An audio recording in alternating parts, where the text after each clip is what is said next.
his proposition was that every ideal is a judge.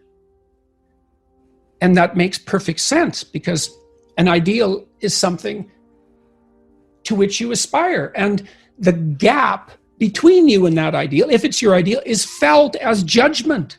And so that's one of the reasons people are very afraid to have an ideal, to make it. That's why I wrote, do not hide things in the fog. It's like, well, you should lay out an ideal. You should pursue an ideal. Why wouldn't you? Well, when you make your ideal explicit, it turns into your judge.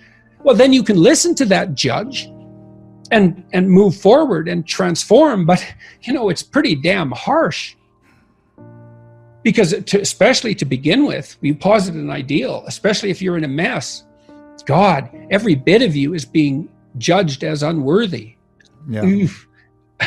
There's endless reasons not to want that. Technically speaking, again, seeing yourself move towards a desired goal is the essence of the positive emotion that nourishes us. And I mean that technically. That's dopaminergically mediated incentive reward. And so you don't have to get to the goal. You have to aspire to the goal and move towards it. And that doesn't even matter if the goal recedes, which it will as you approach it, because your ability to conjure up what constitutes the ideal is going to become more sophisticated as you move towards it. And you might think, well, that's terrible, but it isn't, because it means the game doesn't have to end. Right? Because if you hit the ideal, yes. It's like, oh, well, game over, reset, but no, that isn't going to be how it works. It's going to get better and better and better. And it's why life is the perfect game. I mean, if you have for those of us who've played video games, you have a really good video game, or even a really good book, or even a really good movie series or a show, and it comes to the end and you're like, there's a huge letdown at the termination of this thing that's been incredibly engaging, especially even if you win.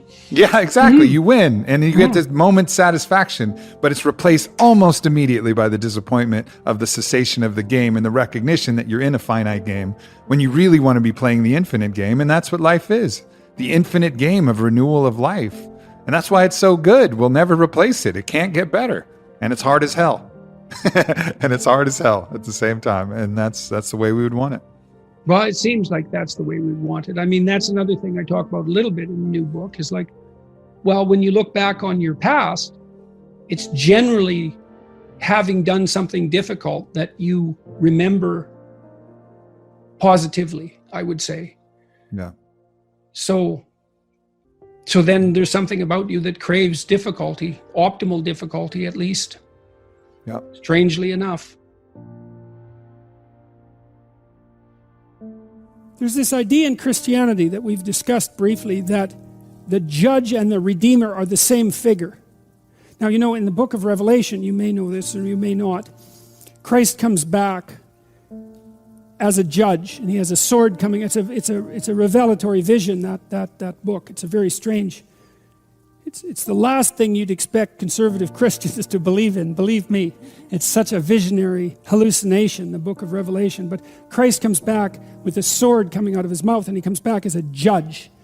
And he divides the damned from the redeemed, and most are damned and some are redeemed. It's very, very harsh.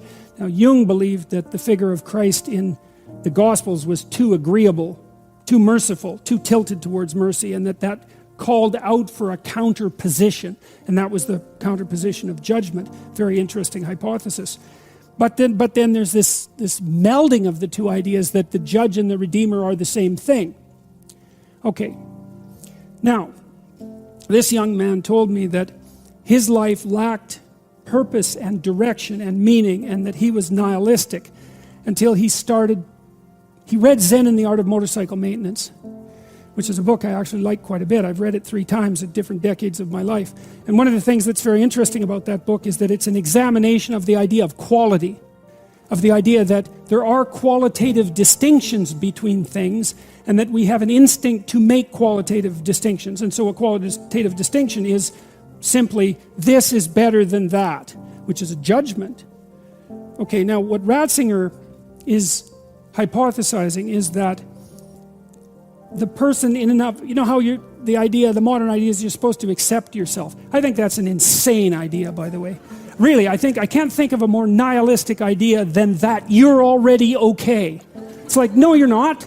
And the reason you're not is because you could be way more than you are. And so what do you want to be? You want to be okay as you are? Or do you want to strive towards what's better? And this young man, this Australian, he said that the reason that Zen and the Art of Motorcycle Maintenance had such an impact on him was because he wasn't happy with his current mode of being, right? He didn't consider the manner in which he conducted himself sufficient.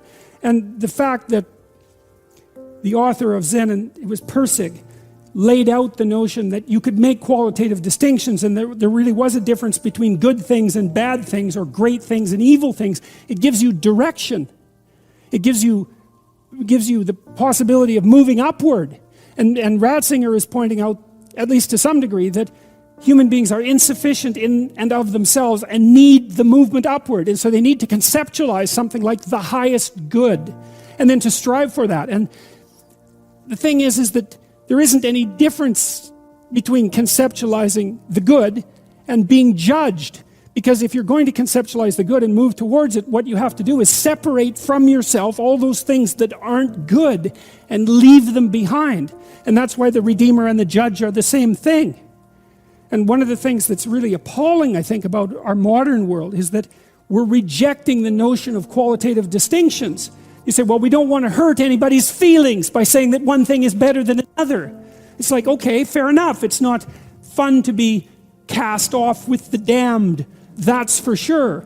But if people are, in fact, insufficient in their present condition, which seems to be the case, I mean, try finding someone who isn't, then if you deny the possibility of qualitative distinction because you want to promote a radical egalitarianism, then you remove the possibility of redemption because there's no movement towards the good. And it seems to me that it's a catastrophe to sacrifice the good for, well, it's a catastrophe to sacrifice the good for the equal. Because for us to be equal would mean, as far as I can tell, that we would all be equally unredeemed and miserable. And so,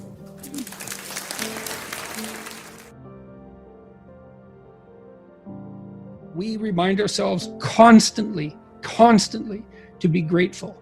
And I'm always trying to watch what I say and to feel it out so that I use my words carefully. And I'm attentive to that. And despite temptation, because I'm very disheartened in many ways.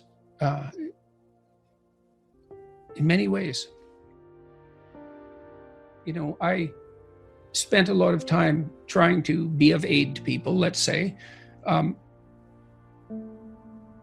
the consequence of that, I suppose, was that when I needed it the most, I got a lot of that back. And that wasn't something I expected. It's like when my wife was sick in the hospital, we had hundreds of letters of support.